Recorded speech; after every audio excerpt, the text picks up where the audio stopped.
Buenas tardes, mi nombre es Jorge Luis Castro Colina, soy estudiante de Derecho de la Universidad Yacambú y voy a hablar ahora sobre el Derecho Internacional Público, sobre la primera unidad, referente a la evolución histórica del Derecho Internacional Público, su definición, objeto, denominación, contenido, técnica, carácter, relación con el derecho interno, el derecho internacional privado, las fuentes del derecho internacional, las ideas generales, la clasificación, la enumeración de las fuentes, los principios generales del derecho, los conceptos de los tratados internacionales, la Convención de Viena, la vigencia de los tratados, la modificación, la suspensión, la nulidad, el depósito, el registro, los tratados, los efectos, su extinción, publicación, el derecho internacional, del ambiente, la Convención de Viena sobre los tratados internacionales, los órganos de política exterior, el presidente de la República, los ministros de Relaciones Exteriores, los órganos externos, los agentes diplomáticos, todo lo referente a las misiones consulares, diplomáticas, inmunidad, privilegios de los parlamentarios, los políticos, representantes de los países en política exterior. El derecho internacional público es la rama del derecho público exterior que estudia y regula el comportamiento de los estados y las organizaciones internacionales en sus competencias propias y relaciones mutuas para garantizar la paz y la cooperación mutua internacional. Es decir, en pocas palabras, el derecho internacional público es el ordenamiento jurídico de la comunidad internacional, el cual permite el mejor desempeño y expresión de las relaciones internacionales.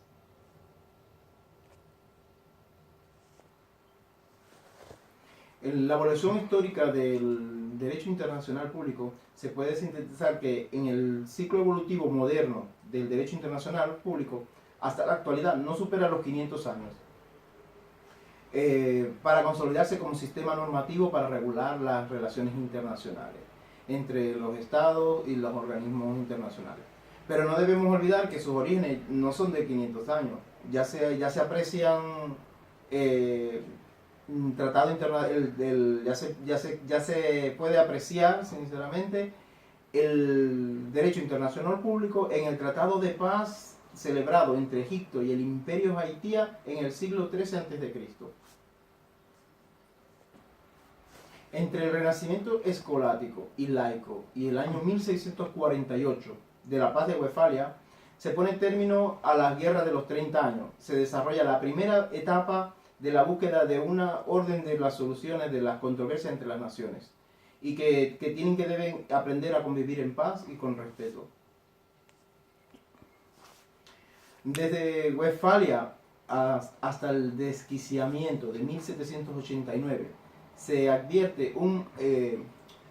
como se empieza a multiplicar y a financiarse los convenios interestatales,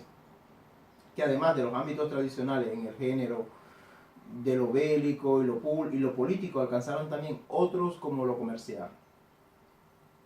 En aquello se desarrollará el principio de neutralidad y se cuidará que el justo equilibrio de poderes, persiguiendo ya en Westfalia y vigente hasta las conquistas napoleónicas que abrieron las puertas al gran suceso impulsor de ese mismo derecho y renovador de la diplomacia, el Congreso de Viena de 1814 y su siguiente Santa Alianza y la Cuádruple Alianza, que tenemos que tomar en cuenta que la Convención de Viena entró en vigencia años más tarde y está vigente hasta el día de hoy.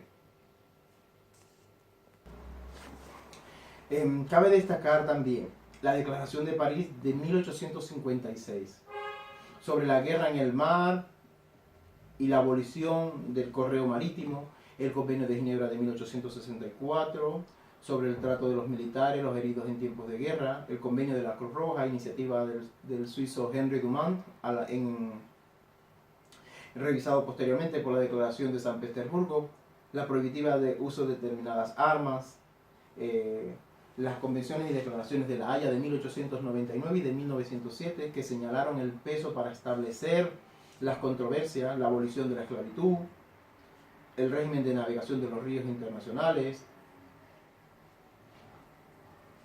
el afianzamiento y extensión de las funciones diplomáticas y consulares, que son las principales bases de las relaciones internacionales entre los estados, son los principales representantes. También se puede decir que entre 1815 y 1914 el derecho internacional vive su momento de esplendor después de la Primera Guerra Mundial. Y al finalizar la Segunda Guerra Mundial en 1945 se da inicio al proceso de la fundación de la Organización de las Naciones Unidas, que es donde se reúnen todos los estados con la finalidad de mediar en los conflictos políticos, mantener la paz y la seguridad, promover la justicia, la cooperación internacional dentro de los límites económico, político, social y cultural, para las mejores relaciones internacionales entre las naciones y entre los estados que conforman el mundo actual. Bueno, y las relaciones del derecho internacional público con el derecho interno no se puede, porque el derecho interno es el conjunto de las normas que regulan las relaciones entre los individuos o instituciones de estos con el Estado. Pero el término se usa, cuando hablamos de derecho interno, en contraposición al derecho internacional, que regula la relación entre los Estados, no es lícito hablar de invocar el derecho interno para no cumplir con el derecho internacional, ya que el derecho interno es quien establece cómo se integran el derecho internacional político, público y privado dentro de cada Estado. Entonces, en ese aspecto tenemos que ver la relación que existe entre el derecho interno y el derecho internacional, público y tanto y privado. Se entiende que las fuentes del derecho internacional son los modelos admitidos por el derecho internacional público como ordenamientos jurídicos positivos para crear válidamente normas jurídicas del derecho internacional público que rijan la conducta de los estados, y sea por vía general, abstracta o por vía particular y concreta. Y las fuentes del derecho internacional público podemos encontrar las establecidas en el artículo 38 del Estatuto de la Corte Internacional de Justicia, la cual establece que las fuentes del derecho internacional público son las convenciones internacionales, sean generales o particulares, que establezcan reglas expresamente reconocidas por los estados litigantes. Las costumbres internacionales, como prueba de una práctica constante, generalmente aceptada como formadora de derecho, creadora de derecho. Los principios generales del derecho internacional público reconocidos por las naciones civilizadas. Y las decisiones judiciales. Las doctrinas de las doctrinas de las publicistas de mayor competencia de las distintas naciones como medio auxiliar para la determinación de las reglas del derecho, aunque también se consideran que existen otras fuentes del derecho público, que son las unilaterales de los estados y las decisiones de las organizaciones internacionales, que son muy importantes. Las Naciones Unidas, por ejemplo, la OEA en nuestro continente, el Mercosur, UNASUR, todas esas decisiones van marcando el derecho, van creando jurisprudencia. Como costumbre internacional, que es una práctica espontánea, constante y uniforme del comportamiento de los estados, y generalmente que se consideran obligatorias, de opinio juris, adoptada por esto como derecho, y como resultado sirven de procedimiento de elaboración del derecho internacional, que era lo que yo quería decir con respecto a las fuentes del derecho, que me acabo de venir ahora realmente. Entonces, también podemos decir que los principios generales del derecho, que es garantizar la justicia, ese es el principio general del derecho, garantizar la justicia y el ordenamiento jurídico.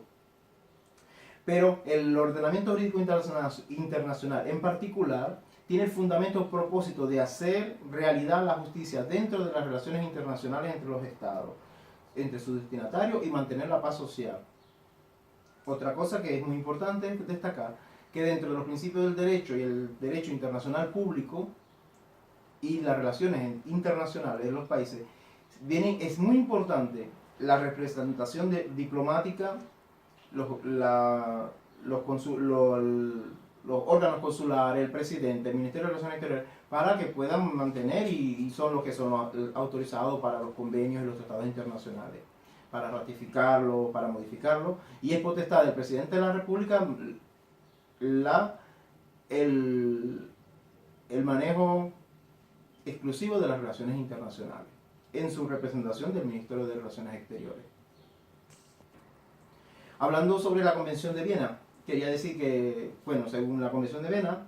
los tratados internacionales, o es un acuerdo internacional celebrado por escrito entre Estados y regido por el derecho internacional, ya que consta un instrumento único de dos o más instrumentos conexos, y cualquiera que sea de su denominación particular. Según la Convención de Viena, que es la actual, donde se rige todo, tanto para la paz, para la guerra, que si intervención de países, que si son neutrales, no neutrales. Vale destacar que la Convención de Viena es como el ente político del derecho internacional, que rigen todas las naciones.